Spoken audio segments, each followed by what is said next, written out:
So welcome everyone joining us for the first virtual meeting of the Performance and Finance Scrutiny Subcommittee. We are of course holding virtual meetings due to the current COVID restrictions on public gatherings.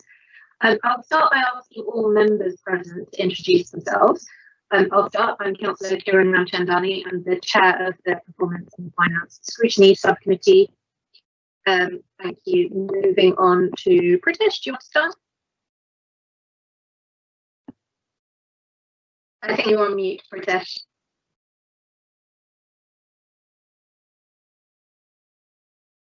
Still on mute, Pritesh. Hello, I'm Councillor Pritesh. Can you hear me now? Yes, thank you. Yeah, I can hear an echo. Is that a problem there? Yes, I think there's some echo going on. I've got no idea what that is.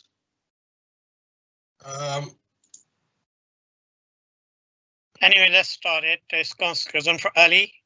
Nice to see everybody.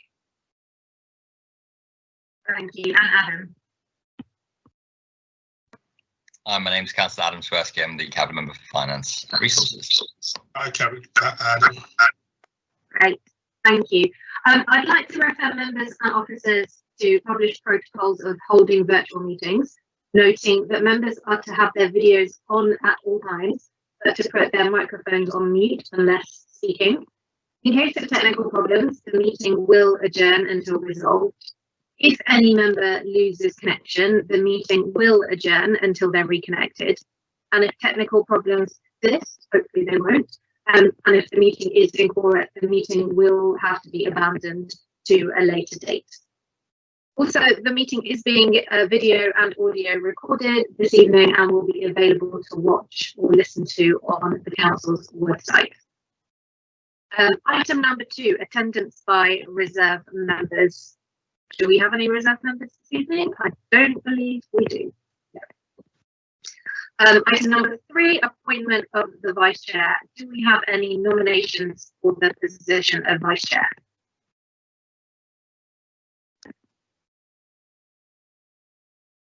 I nominate Pratish Patel.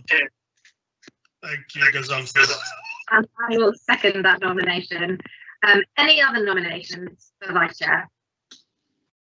No? In which case, I would like to congratulate Pritesh Patel on his appointment as Vice Chair. Thank you very much. Item number 4, declarations of interest. Do we have any declarations from members of the committee or any other members present?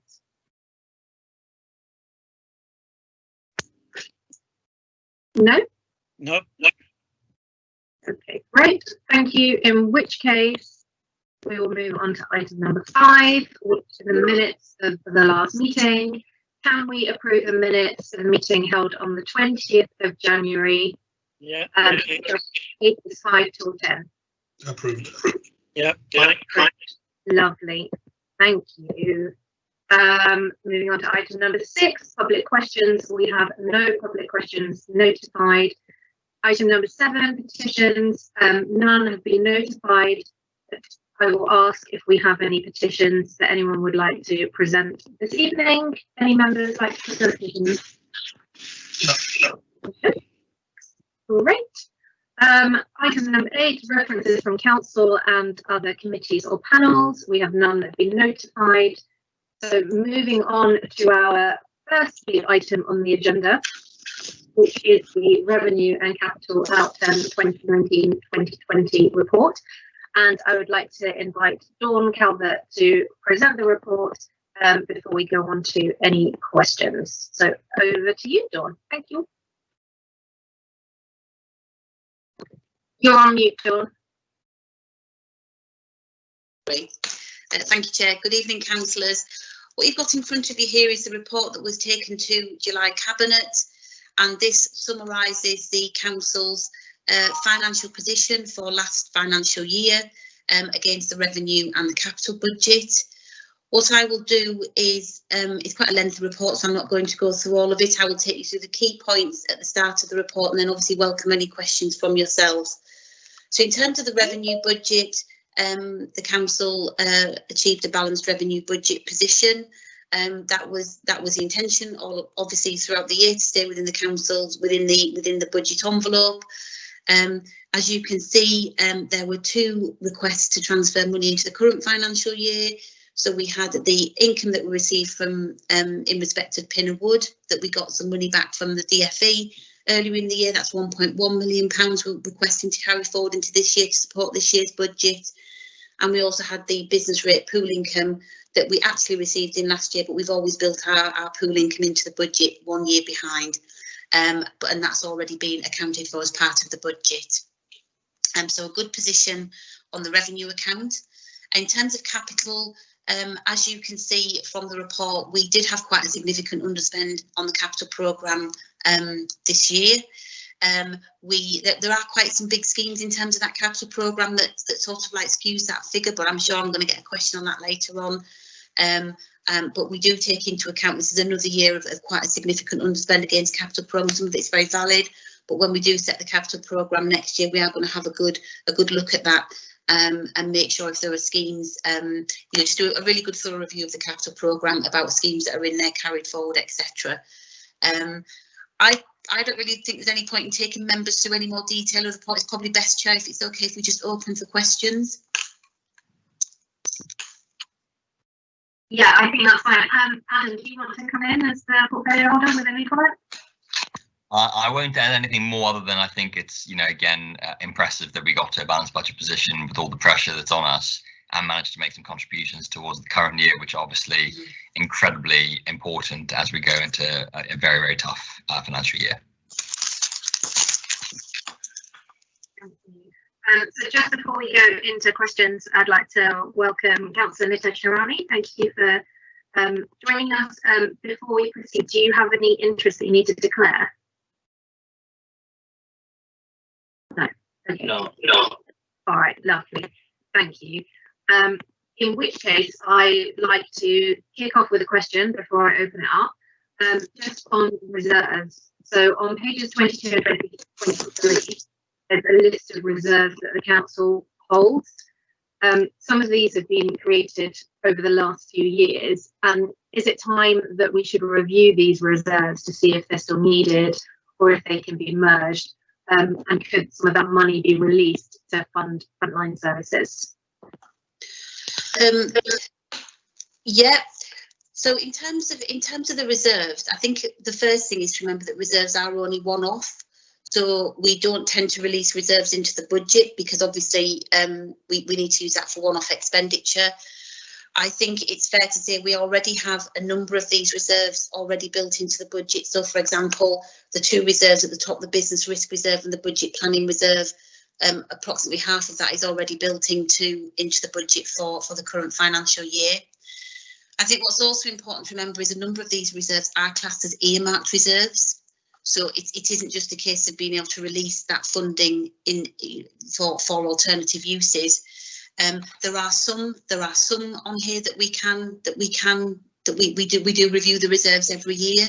So, for example, in terms of the budget planning reserve, we are using half of that to balance the current year's budget and half is already built into the MTFS for the following year. So we have already made the decision to release that reserve. Because this just shows us the balance carried forward at the 31st of March, then it doesn't really show that when we set the budget, we've already assumed some of those reserves.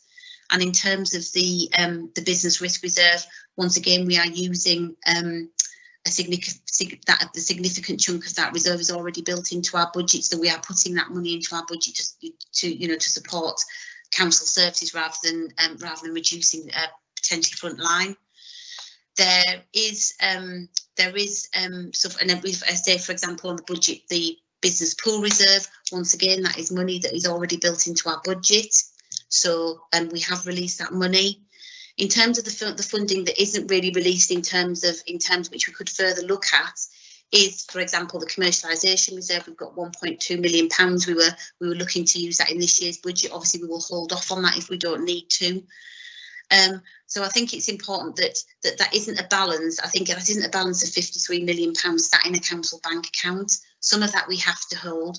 So the public health reserve we couldn't bring into revenue. You know, that is a separate account. The MTFS implementation reserve, we earmark that for redundancy, so we could choose to bring some of that in, but we have to be careful because if we use it now, we can't use it in future. So we do review our reserves every year. We do have to make a measured judgment about what can potentially be brought into revenue on an annual basis. We do have to bear in mind we're all aware of our significant challenges going forward. In terms of our budget, and you know, we're in a tricky balance because we haven't received any announcements on our funding, so we have to think about actually what are we going to need to help us to support the position that we've got. We need to balance that alongside what we can draw down for services. Great, thank you. Adam, did you want to come in on that point? Yes, thanks. And I think Dawn, you covered that those points really well. The one I think I'd add is that if you look at the net position between 2019 and 2020, we did actually spend 21.5 million, and we put in 13 million. So actually, we did draw down from reserves by about £9 million last year. Now, that's not because actually we're emptying reserves to fund the budget. That's because of, exactly as Dawn says, there are things that we quite rightly carry forward for particular reasons. Like, you know, another one of the biggest reserves is our revenue grant reserve, which is grants that have to be spent on very specific purposes. We don't always spend it in the financial year, but actually, if you look at the last year, excuse me, we actually did spend 3 million of that, and that was a net drawdown on that reserve. So I think we are spending them appropriately, and as I say, actually this past year has been quite a significant net drawdown. But one of the things we do have to make sure is that we are putting money aside for, you know, contingencies which we know are needed, and that's why our budget has been supported by earmarking certain reserves over the past couple of years. And of course, £10 million of the total figure is the general reserve that we absolutely can't touch, because we know we have one of the lowest general reserves in the country of councils. Great, thank you. I will come to Councillor Ali next, followed by Councillor Patel.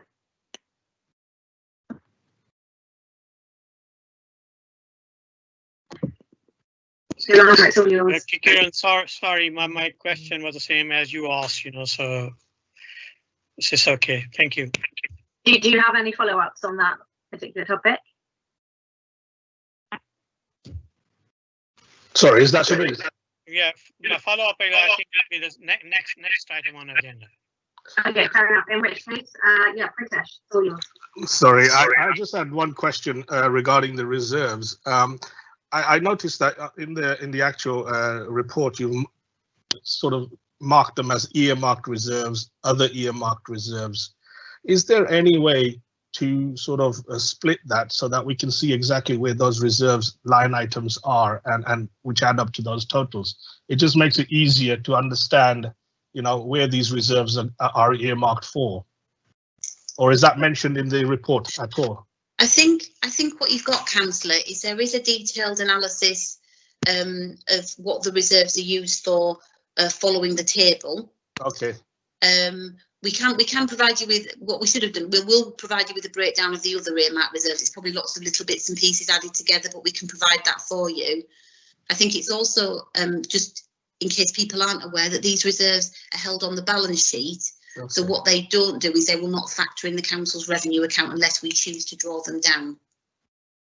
No, that's fair enough. Thank you. But we will provide you, if that's okay with yourself, Chair, we will send round a breakdown of that 6.4 million earmarked. That would be great. Pritesh, do you have any follow-ups? No, I don't. Thank you very much. Okay, any other questions not related to reserves on this item from any members? No? Oh, in which case I will ask my question. And Dawn, as you mentioned, the capital budget, we spend only 28%, and traditionally we've spent a very low proportion of our capital budget. It's good that you're going to be reviewing it, but 28% seems very low even on historic standards. This underspend and slippage allowed the council to underspend by 2.316 million on capital financing in 1920. For 2021, what percentage of the capital budget have you assumed will be spent? What we have to do is when we set the, I think it's fair to say, it is a big underspend this year. It's probably about 20% less than previous years, but I think it's important that there are some quite big schemes in there this year that I think are skewing the numbers. So, for example, there is a significant sum of £94 million for investment properties, where the council were going to purchase investment properties for a return on revenue. That we will not be following that policy now, so that money will come out. So I think this year is a little bit of a unique blip year, just because it has got some sort of significant schemes in there. We've also got quite a sum of money earmarked for regeneration, 26 million, so that will carry forward in years. So there's a couple, there's 2 or 3 really big schemes that I think are causing us a sort of a temporary, a temporary blip in this financial year. In terms of when we set the revenue budget, we have to make sure that the full cost of what the capital programme is reflected in the revenue budget. Now, what we haven't done is what we could do, as you say, for example, is assume when we set the revenue account, we assume a 10% slippage on the capital programme. We could, for example, assume that. We haven't done that in the past. We just haven't done it because if we actually spent the capital programme in full, it could cause us a few challenges in the year. But just to offer members some assurance is that what we don't do is we don't borrow the money. So we don't, on the 1st of April, say the capital programme is forecast to spend X amount of money. We don't borrow that money, therefore it sits in a bank account and we incur financing unnecessary. But I think what we do recognise is that we have got quite a significant programme. A number has been slipped, so therefore what we will do is when we reset it, we're probably going to start from scratch. We'll do a bit of a bottom-up exercise. We will therefore review the capital financing, and if that budget is too high, we will take that out of the budget to support the front line. We'll move that budget around. Yeah, that sounds sensible. Thank you. Pritesh, did you want to come in? Yes, thank you, Chair. Dawn, you said that, I accept the reasons behind this. You've got a massive item in there that is an anomaly. And you said that this is a temporary blip in the actual budget process. But if I go back to my comments that I made in last cabinet meeting, where Councillor Seversky was present. And one of my concerns is really, that there are significant variances in these budgets, and it's not just this year, but we had the same problem in 2017-18, where we had an underspend of 47% or spend of 47%. Then in 2018-19, it was worse at 27% spent, and now in 2019-20, we've got 28%. So this is not a sort of a blip. This has happened over the last 3 years. And my problem is that, in the PF scrutiny of July 2018, and even earlier before that in conversations with various individuals, and further in the PNF meeting in July 2019, I raised my concerns as why we're sort of getting these significant slippages, overspends, underspends in our capital and revenue programs. And the outturn shows those overspends and underspends. So, despite a reference to making a recommendation previously, I have not seen any sort of improvements in the planning and control of budgets. So my question to you is, what actions have you or Adam have taken in the budget planning and control process since I first raised the issue in 2018? Do you want to jump in? Yeah, I'm happy to jump in, Dawn, because you answered the previous one, and I would have been disappointed if there hadn't been some questions on the capital programme. So I'm glad we got to this. I mean, I would differentiate, Councillor Patel, between the control and the planning. So I think on the control side, I think we have very tough controls on capital, and officers will complain bitterly about the challenges that they face in terms of going through the capital boards, where Sharon chairs a panel that looks at every single drawdown on the capital program, reviews it against the business case, and makes sure that it is going to be spent generating value for Harrow residents. And so, just because something's in the capital program doesn't mean that the teams have free license to just take that money and do whatever they like with it. There's significant controls on that, which I think is completely right. And I'd much rather be in a position of explaining underspends than explaining overspends. I think that's definitely true. In terms of planning, I think we do just face a choice on this, because capital projects are, by their nature, much more difficult to plan than revenue, because they are each, in a sense, one-off, rather than, you don't have a base capital budget. A couple of areas you do, but most of the time these are about funding projects. And the way we think about it is, there's a whole series of projects we want to do, and we want to make sure that we can get on with them, assuming that we think they're the right thing to be doing. So, because the capital program has to go through council, there's a lot of accountability around the capital program.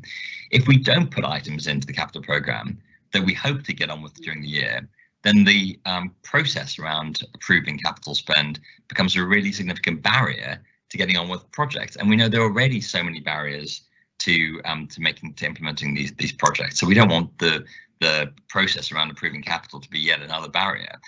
We'd rather be in a position where we say, look, let's be ambitious about what we can try and achieve in the year, but then rather have to come to you cap in hand and say, well, we didn't quite manage all of it, but actually we got a good chunk done. And that's the approach that we've typically taken. It's an approach which balances making sure that we're not spending money unwisely because we've got all the controls in place, but we're also not facing additional barriers because of the challenges of getting new capital bids into the program in year. And that's just the trade-off that we face.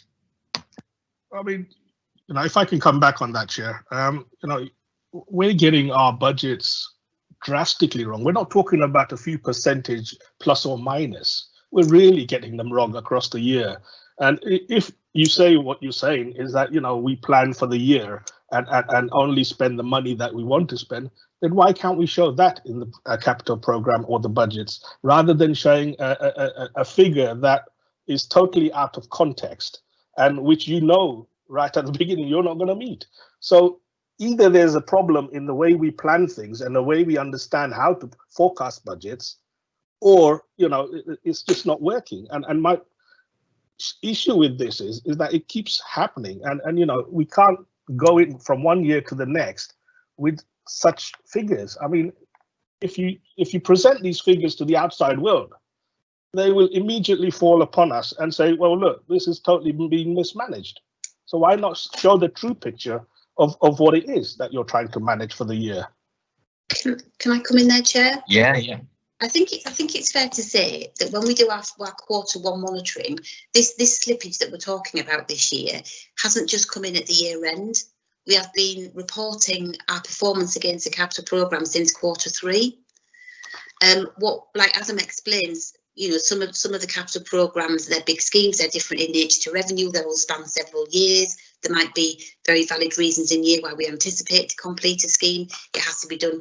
Anything around the school is quite challenging. It has to be done at a very specific time. If it can't be done in that specific time, it will often lead to a slippage. So I think just to explain, this isn't something that's coming at the end of the year. We have been reporting since the start of the year slippage against various schemes for very valid reasons. I completely agree with Adam in terms of the control of the capital programme at Harrow is very strong. What we don't do is, for example, once we've done our quarter one forecast, we don't sort of reprofile all the budgets to sort of not show that slippage through the rest of the year. So that, for example, once we've reported something is going to be a slippage on a scheme, what we don't do is automatically reprofile the budget.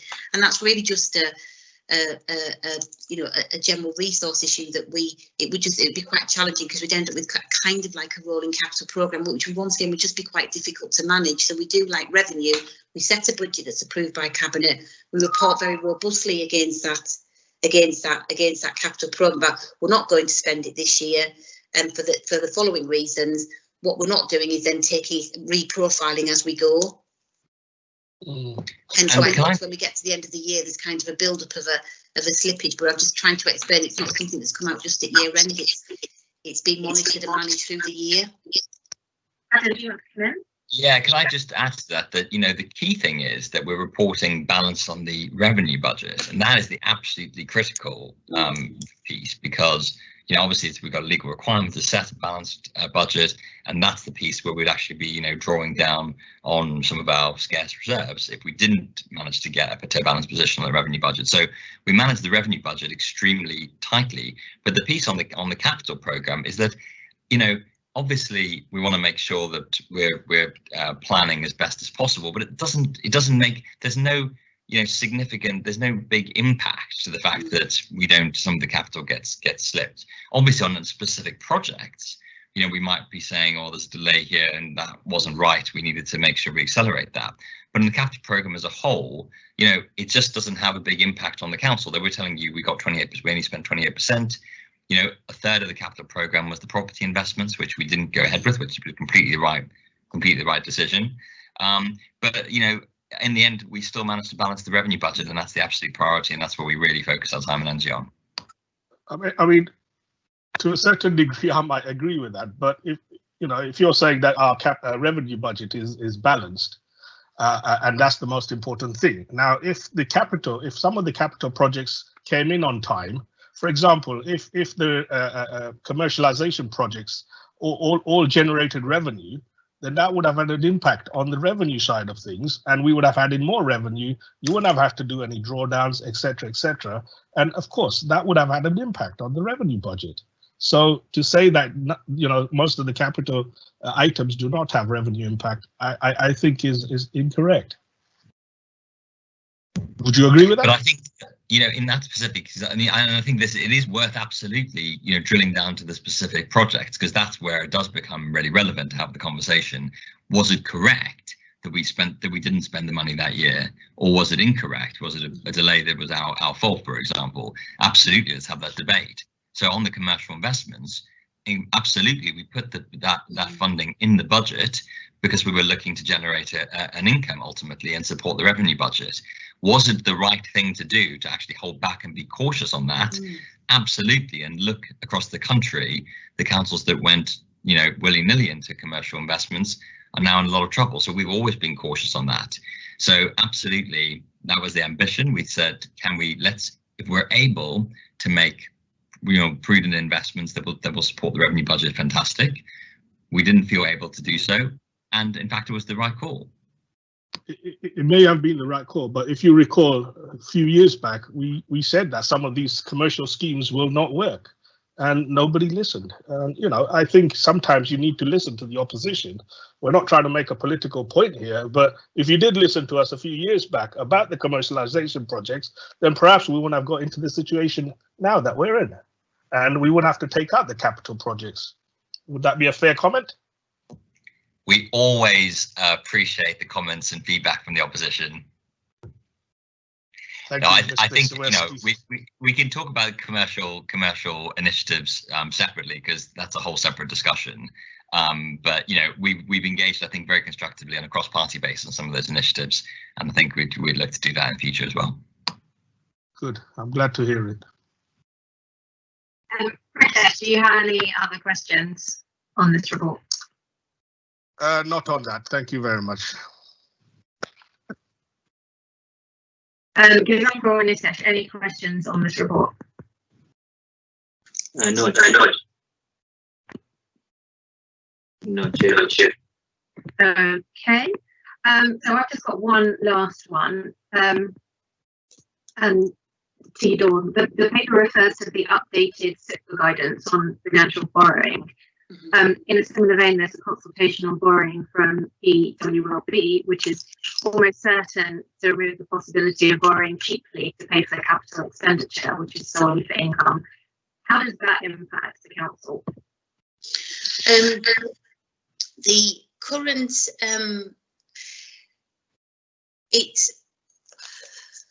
in terms of forecast forward, at the moment for this year, we are not actually doing any borrowings. So we've got an assumption in our budget that we would borrow X amount of money at X% rate. And at the moment, we're not making any borrowings. So we have an underspend in this year's revenue account because we are not making any borrowings. There has been a slowdown on capital programme and expenditure because of the recent events. What that would mean is the SIPFA guidance on the Prudential Code is making it very clear that authorities now cannot borrow for commercial investment, and that's made very clear. There is a consultation going around from PWLB at the moment. What we would do, so in terms of this year's budget, it doesn't really have any impact, but what we would have to do is when we start to borrow, we would say, well, what is the PWLB rate? How does that compare within our budget?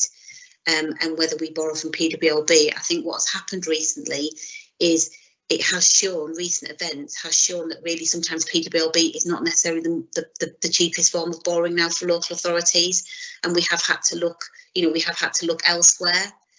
Because I think it was about 18 months ago when there was a sudden spike in PWLB that made it not cost efficient anymore. So what it has done is forced us to sort of look at other sources that are coming out more cost efficient. Now that would be good for us, because if we've assumed in our budget PWLB rates, it comes out cheaper, that would be beneficial. I think it's fair to say whenever we do borrow from the council, we do a full, with our Treasury Management advisors, we do a full look at what is out there to make sure that when we do borrow, we're borrowing the correct, we're borrowing the most cost efficient rate and under the best terms of the council. And can I just add to that Dawn, just before all that happened, and Sharon took out a large loan, I think it was £100 million, is that right, Dawn? Yeah. At very cheap rates, and I know Councillor Patel's very keen on bottom line impact. That had a very significant bottom line impact on our budget and generated significant revenue for us to help manage the budget with. Used to hear it. Great, thank you. So if there are no further questions on this item, we'll move on to the next item, which is COVID-19 economic recovery and update. And Dawn, would you be able to present the financial section of this report? And if you could just talk us through the general impact of COVID on our finances and what our plans are. Yeah, thank you, Chair. So the reason why we've put this report on the agenda is that this is, in terms of current financial performance for this year, this is the information that is currently out in the public domain. And the reason why I'm just going to focus on the financial impact is this report about the impact of COVID has been discussed at length at the Overview Scrutiny Committee. So really the purpose of bringing this report to this committee is purely to focus on the financial implications. So if we look at the section that is titled the Finance Update Emergency Funding, what that section of the report explains to you is the funding that we are receiving from the government to help support the council through the pandemic. And what that explains is that to date, the council has received £13.1 million worth of emergency funding. And that funding is to help us with the additional expenditure that we're having to incur for the financial year, and also to help us with our loss of income. Now, there has been a few updates to this, which, if that's okay, Chair, if I can update the committee about. So a couple of weeks ago, the government announced a further £500 million pot of emergency funding. So that's £500 million nationally. Harrow's share of that was £1.9 million. So we received that money a couple of weeks ago. So that takes our emergency funding to just over £15 million for this finance. That's one-off funding for this year. What the government also announced was that they are going to, there's a compensation scheme. So where we have lost income from sales fees and from our sales fees and charges budget, the government have launched a compensation scheme for councils to claim that money back for this current financial year. So what they're saying is it will be based on our this year's budgets. They will deduct of qualifying income. They will deduct 5%. So we have to bear 5%, and that's probably in recollection that some of that £15 million emergency funding is due to compensate for income. And then they will compensate us for 75%. So we basically get 75% of 95%.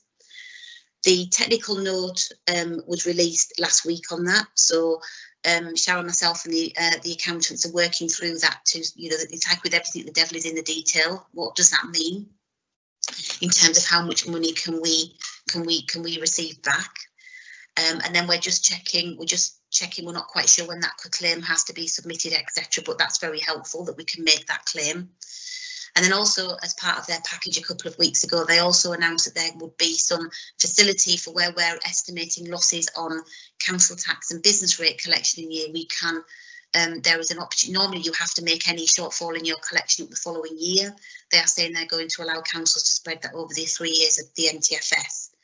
That's probably not such a big area for this council. Our business rate base is very low, and our council tax collection is holding up very well at the minute. We're not supporting some of the losses that other boroughs are reporting. So that is sort of a little bit more of an update as to where we are. So it's very, very helpful. We've got some further funding in. I think one of the challenges that it poses for us is that it is all linked to this financial year. And obviously what we do know is there will be legacy impacts, both income and expenditure wise, going on over the period of our MTFS in reality. Now, and what we're hoping is what the government did announce last week was the comprehensive spending review. There will be a comprehensive spending review that will cover 3 years, and they're also, making noises around that, saying that they will be looking at how they can support councils in terms of the legacy impact of COVID. So obviously we're very interested to see what comes out of that. So in terms of where we are at the moment, what we have to do is every month we have to report to MHCLG. We have to send them a return saying, what do we think our estimated impact is in terms of expenditure that we've had to incur and the estimated income that we've lost for this financial year. So we basically have to make a forecast. We've submitted 3 submissions to date, and we received the call for the 4th one on Friday, and obviously that has to be in this Friday. So we're crunching the numbers for that. So what it shows really is if we look at the table where we summarise the submissions, if we just look at the ends and we look at the summary for June, we might as well focus on that because it's the most current one. So what that shows is our additional expenditure at the moment is forecast at £18.7 million. So that's what we're forecasting we've had to spend in the year, and that will be a mixture of essential spend on PPE. It will be demand pressure expenditure across the frontline directorates. It will be money we've had to spend on IT to get services up and running, money contributions that we've made to the voluntary sector, where we've provided additional support for care providers. We are currently estimating that our loss of income is in the region of £25 million. So therefore the total estimated impact is 44. And as you can see, that we've got confirmed emergency funding of £15 million, and now we're working our way through the income compensation scheme. And so that is the position we're in. We are also working through our Q1 forecast for this financial year, and the way that we're working this, and this will come to Cabinet in September. And obviously it will then probably work its way through to this committee. What we will be doing is we will be reporting it in business as usual pressures and COVID pressures. It will, just to warn people, it will not balance this £44 million instantly, because this figure here includes things like our estimated pressures on council tax, where we're a little bit short. That will not manifest itself in the current budget. It always manifests itself a year later. But that is our position in terms of our estimated impact of COVID across the piece. It does change every month. I think it's fair to say, obviously you can see it's been a trajectory upwards. It obviously, it was quite difficult when we did first submissions very early on in the year. You obviously get a lot more robust as we go along, and we are seeing more costs come in as we go through the months the pandemic increases. For example, trying to now make things COVID safe is very expensive. For example, some of the work we're having to do at the Civic Centre to make sure we comply with all the health and safety regulations is very, very costly for us. So we'll see a trajectory up. So I think that explains sort of the position that we have to do with the MHCLG. In terms of what that means for our budget, we are working through the Q1 forecast, which will come to will be reported to Cabinet in September. I think we have always said that, and I think it's consistent across councils across London and across the country. we will be okay in this financial year. I think the challenge for us, and with a lot of other councils, is what that means over the period of our MTFS, where we don't know what our government funding announcement is going to be. Probably won't get it till Christmas, and we have to set a draft budget for that. So we don't know. We don't know what our grants are going to be next year. We don't know if we're going to get some additional social care expenditure. We don't know how we're going to get compensated for some of those legacy impacts of COVID. So it puts us in quite, it's quite uncertain, very uncertain times when we're trying to set the budget. And so what we've said is, the summary really has been very honest in, if we go into the financial implications section, which is further down in the report. Where are we? Sorry, I'm just scrolling down my report. So if we go into the financial implications section, what we're really saying is that it's very clear that the emergency funding that we're going to get in this financial year will not cover the full impact for us, particularly because of the legacy impacts going forward. And that is where, when we're doing our work on next year's budget, that is where we do start to see some of the impacts of collection rates going down, numbers of people on CTS increasing, which erodes our council tax base. The impact of some income will not go back to normal. It could be a while before it goes back to normal, and some of those demand pressures, particularly around the front line, will continue. So that's obviously we're engaging all the lobbying. We spoke to MHCLG about with Councillor Swirsky, leader of the council and the chief executive, with MHCLG explaining our position. We are a low-funded authority. It doesn't help in terms of our resilience to manage this. And what we're doing is we're working out what the impact is across our MTFS. Into September Cabinet, we will be bringing our Q1 monitoring, which will show where we are this year. And then in October, the current plan is that we bring the impact on the MTFS, and we bring that to October Cabinet. And the reason why it's coming to October Cabinet is to make sure that we at the moment can do everything we can do in terms of the council to make sure that those cost pressures are what we can influence. We're trying to influence what can we do to make sure we try to keep those cost pressures down as much as possible. And then obviously we are then pending the government announcements on funding. So I think that's about the best summary in terms of what's in the report, unless Adam would like to add anything. I'll take any questions. With a very thorough summary, thank you, Dawn. I see Pritesh, you put your hand up first, followed by Gizong first. So I'll take Pritesh first. If we could focus on questions around the finances first on COVID, that would be great. And then, seeing as we do have the portfolio under here, I will open it up for questions that are slightly broader than finance as well. But if we can cover off the financial ones first, that would be great. So over to you, Pritesh. Thank you, Dawn, for that. Thank you, Chair. My question was that, Dawn, you mentioned that we're going to try and get this to the Cabinet in September and October 2020 this year, in terms of the impact on the MTFS. But if I refer you back to the recovery plan, in there, the assess impact of emergency, you've got a date in there, February 2021. What does that exactly entail in terms of getting the totally understood impact on loss of income, council tax, social care demand? How does that reflect on this deadline that you're setting yourself for September? I think the February 21 date is probably the time that it's final when it comes to the final budget process. Obviously, what we have to do now is we've got a series of cabinet dates that come before that final budget setting period. So I think when we set our final budget, we have to say, this is the final impact of, this is the final estimate of what we think council tax is going to be, pressures, etc. will be in February when we set the final budget. But obviously we have a series of work that runs up to that.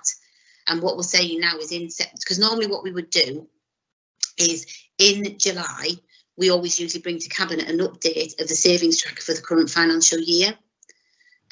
So we always say, look, we've got X amount of savings built into the budget. This is how we think we're doing against those savings. Just because of the pandemic, we didn't do that this year. So obviously we will bring the first set of numbers for this financial year to September. Obviously, what's happening in those numbers will be will obviously have an impact as we move in towards protecting the budget.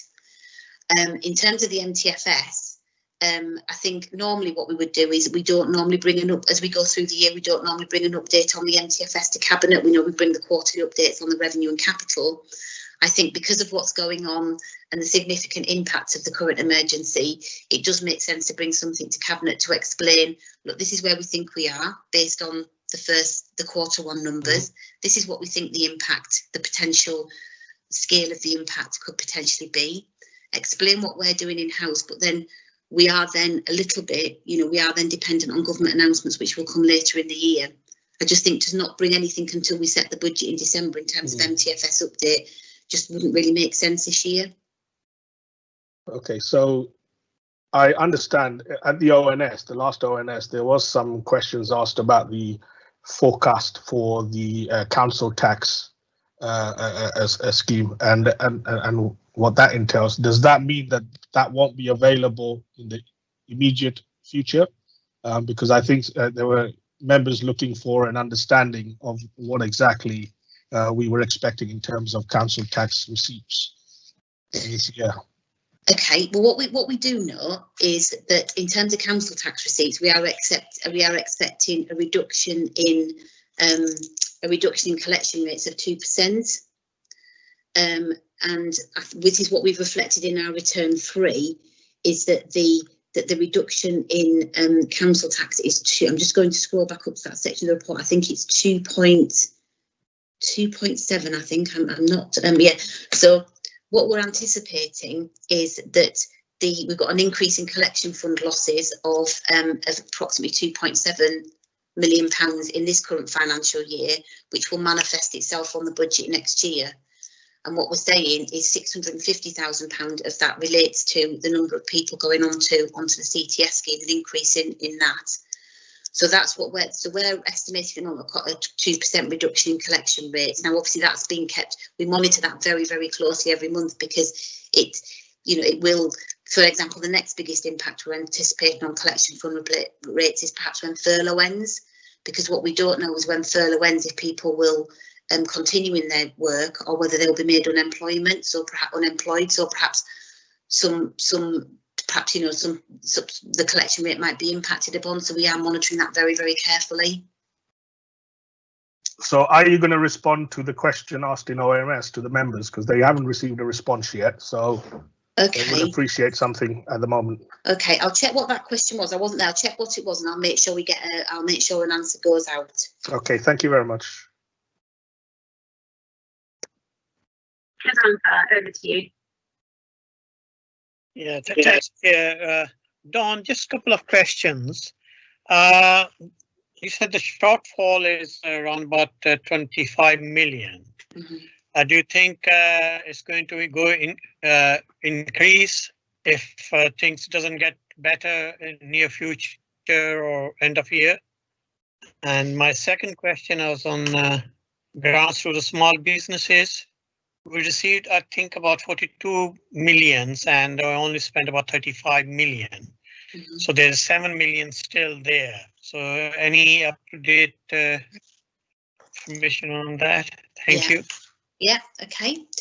So in terms of your first question, when we're estimating these figures, we do have to forecast to year end. So we have to make an estimate of where the impact, what we anticipate the impact will be as at the 31st of March. So you will see some fluctuation in the numbers.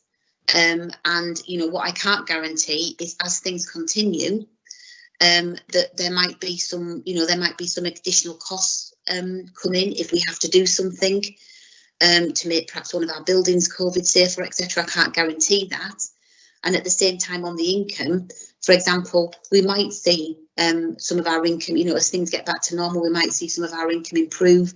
Maybe, for example, some of the estimates we've made about, let's pick an example, attendances at the Harrow Arts Centre, if that picks up during the year, some of our income position might get a little bit better. It could go the other way if we say have a second wave. So it is making the most astute estimate we can do every time we have to do one of these returns. So what I can't do is I can't guarantee neither income or expenditure will go up or down.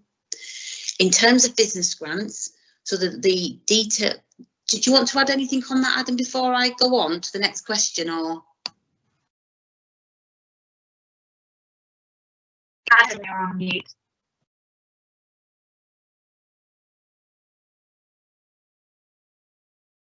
I pushed it too many times. I was going to make the point you made at the end there, which is that this is so dependent on the evolution of both the economy and also the virus. So, you know, as Dawn says, second waves, local lockdowns, all of that would create, you know, significant additional cost and lost income. Similarly, if the economy is significantly worse than anticipated in the autumn, winter, then again, CTS claims, collection rates, and all of that will be affected. So there are a huge number of dependencies. We certainly know the impact so far has been very significant, and we're trying to give it, you know, as Dawn says, a reasonable case on what might happen in the future. Thank you.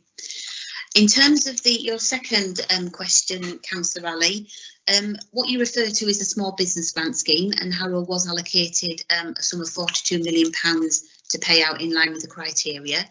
Hot off the press today, we are currently up to £38.5 million has been paid out. Now it's and we have paid out 2,630 grants. Now the government announced last week that this scheme was shut as at the end of August, and I think we're still getting a few grant claims in, but very, very few per week. So I suspect, as a rough estimate, we probably won't pay out more than £39 million by the time the scheme shuts and we've worked through all the residual appeals and grant claims that we've had in.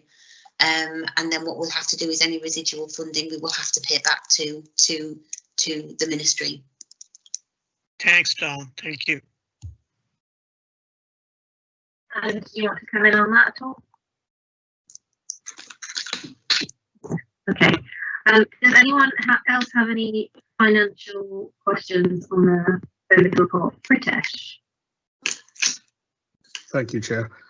Yeah, I mean, you know, we've gone through this London street space plan. We've received 630k from TfL. Do you think it's the wisest use of money at this moment in time? Shall I come in on that? Yeah, please do, Adam. And can everyone hear me okay? I feel like my internet's a bit slow. No, it's good. I hear you. Yeah, great. British, I actually do think it's a really good use of money. First of all, it's not our money, and we always like that. Secondly, it's in many cases bringing forward what's already been in our cycling strategy for the next 5 years, but simply being able to bring that forward and deliver that sooner. Obviously, that strategy in the long run has multiple positive impacts, both in terms of the climate and our strategy to be net zero by, you know, over the next 10 years. And also, you know, as the Prime Minister, your party leader, announced today a strategy to improve public health and reduce obesity. So it's absolutely the right thing in the long term. And of course, in the short term, there's a particular challenge with coronavirus around people having to use cars instead of public transport and the limited capacity in public transport. We want to make sure that as few people as possible use their car, moving into pedestrian, either walking or cycling to the destination instead. So it was the right thing for the long term, but it's the right thing to be doing now as well.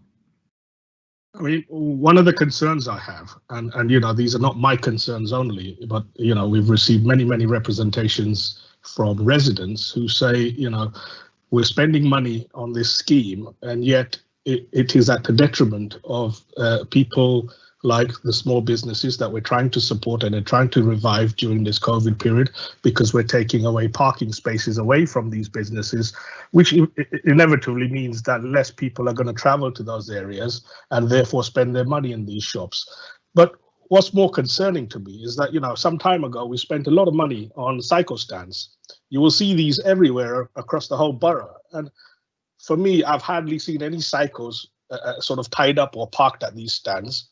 And you know, there's not much of a take up on cycling as I've witnessed over the past few months. Yes, there's a few people cycling here and there because they have no choice, but by far the majority of the people in Harrow use cars. And you know, to try and, you know, push forward this strategy without giving any thought of how many people are likely to cycle in this environment I think is a very dangerous thing and is potential for losing money that we don't have at this moment in time to spend.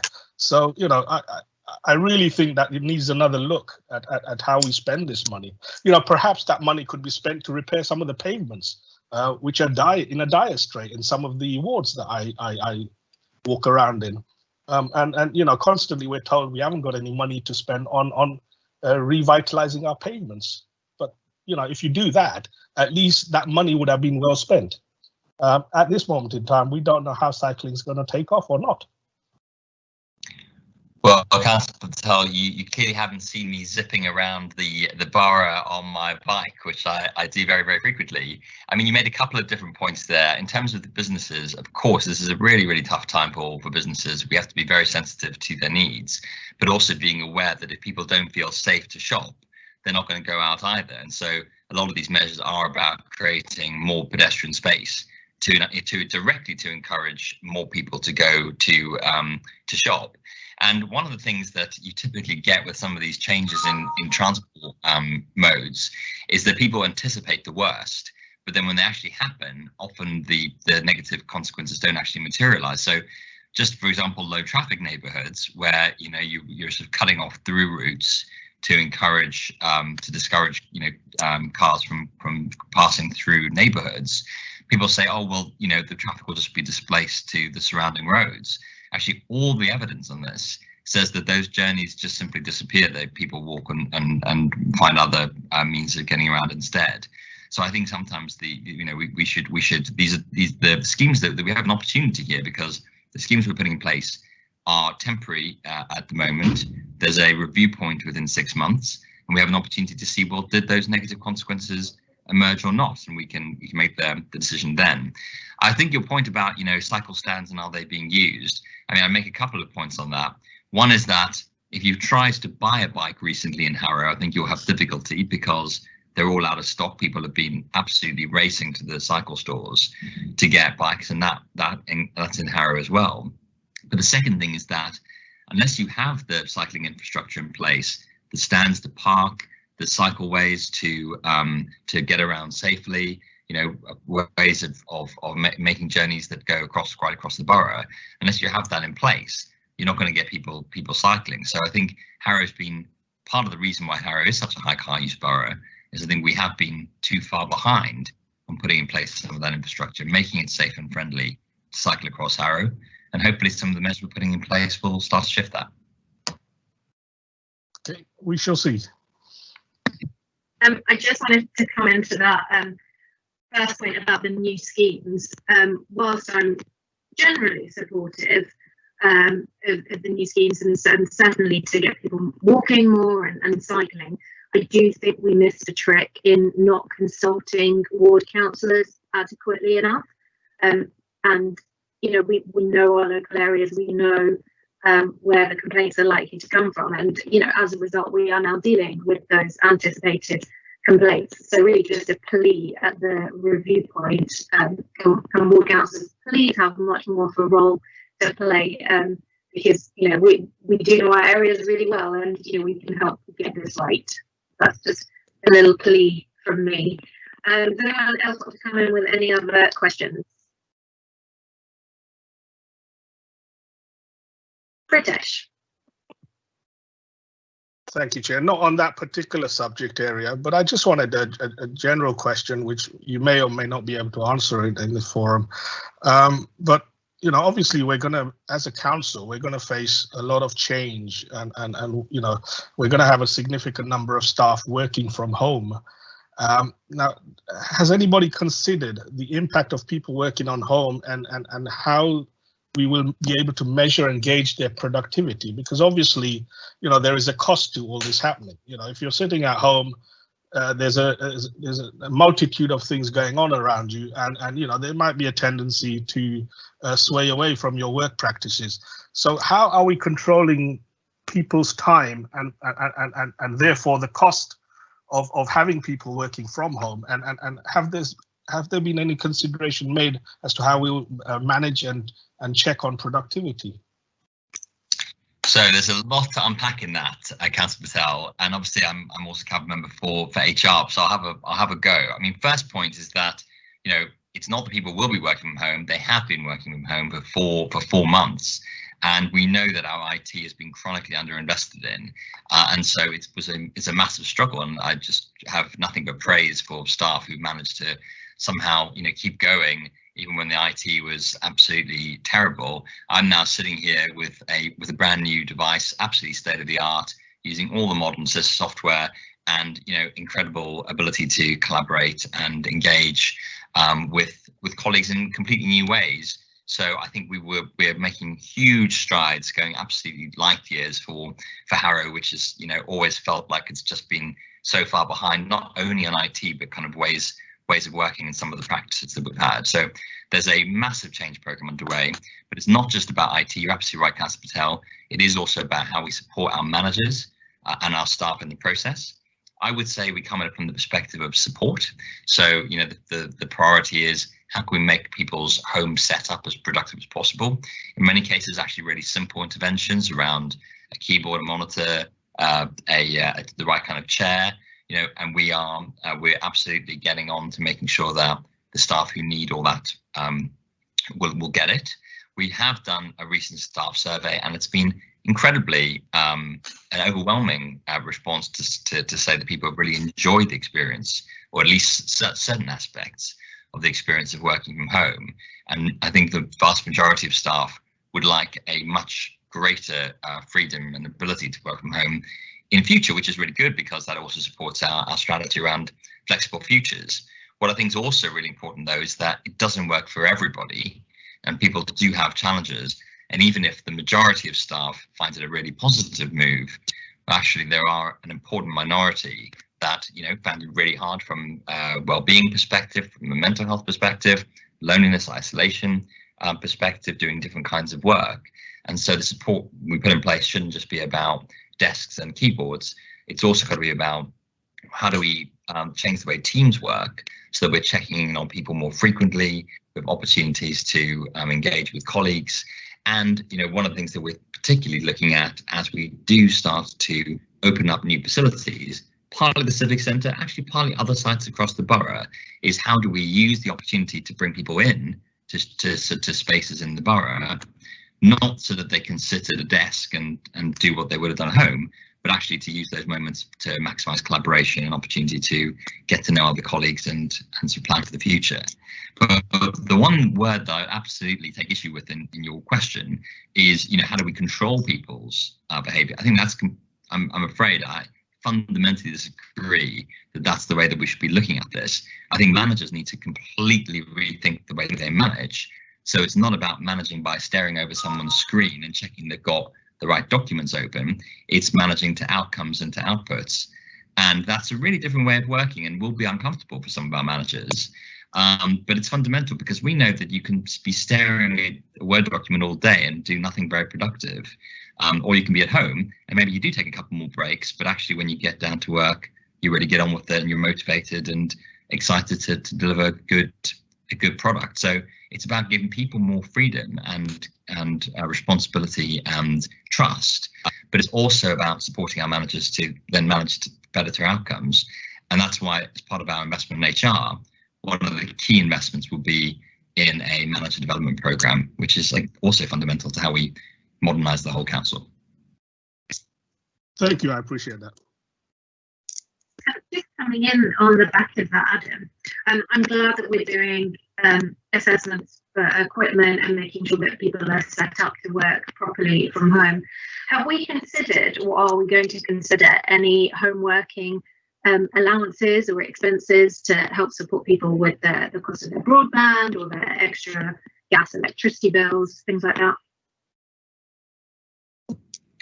So I think it's early days, and I think we obviously want to come to this with an open mind. I think at the moment it's about putting in place the basic adjustments to make sure people's environment is, you know, is adequate and that we can support people to be productive at home. I think in the long term, you know, we should be open-minded about it in terms of whatever makes people, you know, say most productive and most comfortable in their home environments. Obviously, saving the council a lot of money in the long run around how much office space we need. The one thing I would say, and it's experience with other employers around this, is that while there might be some additional costs to working from home, maybe you have to put on the heating a bit longer, there are for most people also some considerable savings from working from home, potentially around, what they get for lunch, but also obviously transport being the big one as well. And so we just need to make sure that we're balancing out, from an individual perspective, the costs and the benefits. Great, thank you. Before I bring you in, British, I've got one other slightly related question. I was wondering what impact the COVID pandemic has had on our thinking about paying the London living wage. And whilst I understand the financial implication, as a Labour council, and this is a political question to you, Adam, based on everything that we've seen, the importance of carers, our regular clapping on a Thursday evening, has that changed our mind on whether or not we should be paying the London living wage to everyone who works for us, whether in a directly employed capacity or a contractor capacity? Have we had any discussions on that? Well, there's absolutely no doubt that we should be paying the London living wage. And by the way, not just the London living wage, because we do also have contracts for people employed outside of London, and they need to be paid the UK real living wage, which is above the national living wage. So the should is an absolute certain. In terms of the commitment to it, it's one of my top priorities, and certainly we've done a lot of work around our procurement to make sure that we are absolutely explicit that contractors need to be clear that they are paying the London living wage. I haven't yet signed off a single contract since we introduced the new system, which is about 18 months ago. I've not signed off a contract below the London living wage level or the UK real living wage level. I know that there are some very, very significant challenges in terms of some of our social care contracts, particularly, and that the bill for converting those to London living wage could be really quite significant, and we might find that very, very hard.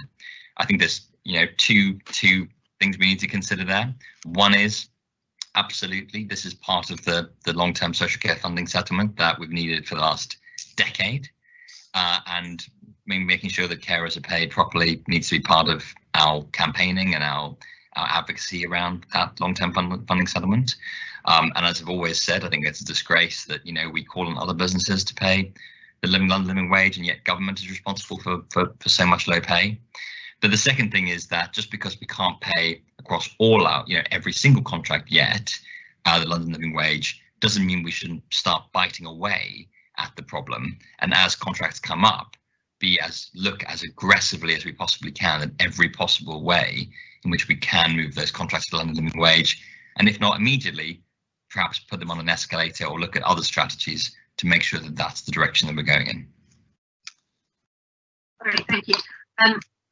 I'm pleased to hear that we're going to be looking at all new contracts, but have we got any plans to review our existing contracts? Well, we've certainly been collecting information from contractors on payments of the London living wage, and that's something that we've just been consistently getting better at. I mean, it's a good point to look at existing contracts, and something I can take away and look over that at procurement as well. Great, thank you. And if we can have an update on that at the next scrutiny committee, that would be lovely. Thank you. Right, moving on to Pritesh, and then I'll bring you in, Gizon. Thank you, Chair. I'd just like to mention, I think you should thank the government as well for raising the minimum wage for the last few years. So I just thought I'd get that in. But one question regarding home working. Do we have any implications on insurance for people working at home? I'm not sure about this area, but is there any sort of implications on, when a person works from home, they are required to be insured or something? I don't know. How does that work? Anyone has? Do you want me to answer? Dawn or our insurance gurus. Yeah. We wouldn't. I mean, it wouldn't be any financial implications for us because people are required to work at home safely. So the same rules apply, you know, when you set your home off, where you set your working environment up at home, it's expected that you make sure your wire, you know, if you've got wires plugged in there, you can't trip over them. So at the moment, there are no insurance implications for the council. Thanks, Dawn. I think it's worth adding, while I fully welcome the government raising the minimum wage, it just emphasises what a mystery it is that the Conservative Party voted against the minimum wage when it was introduced in the first place. Master Lisa.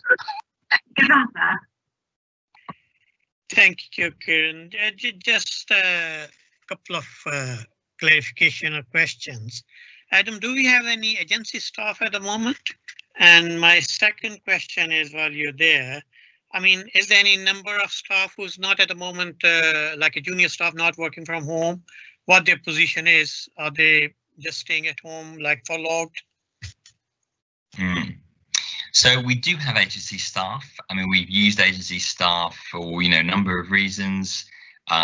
In our social care teams, we have agency social workers where, you know, we've had recruitment challenges. Over time, we try and reduce that, and we've been quite successful. But there's always some need for agency staff there. We have some interims in certain positions where, you know, one reason or another, we haven't yet made either, you know, a permanent appointment. So there are always some use of agency staff. I don't think we have huge numbers, but we, you know, it's one of the things that we've kept under review, because obviously they do come at a cost. And then in terms of people being furloughed, we haven't furloughed anybody. I think Dawn can correct me. Yeah. What we have is we've got different categories of staff. We've got staff who can do their jobs at home. We've got staff who clearly can't do their jobs at home, and obviously, you know, our refuse collectors and our streets, you know, cleaning team and so on, and, you know, social care teams, you know, they've had to go out and continue working through the peak of lockdown. They've had to continue working outdoors. There's a set of staff who, where the service was closed, like libraries, for example, leisure centres, and some of those were redeployed to support, you know, for example, the community hub in other areas. And then there were some staff who could work from home, but where the IT didn't support them. And obviously there'd been a priority in terms of getting new kit out to them. And then the final group is, for one reason or another, a small group of staff who do have to be in the civic centre. Some of that's around IT. So, for example, Access Harrow has to take calls from the civic centre until we get a new telephony system in place later in the year. Some staff, for reasons of, you know, adjustments to their workplace or some very specific reasons, have had to be in the civic centre. We've continued to have a skeleton presence in the civic centre throughout the crisis. Thank you. Any more questions?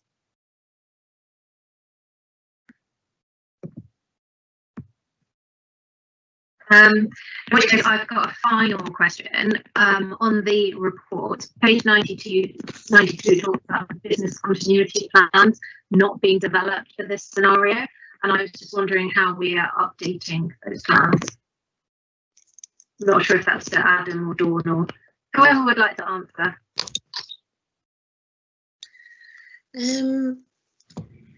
So I'm just searching for the section in the report. Could you repeat the question again, please?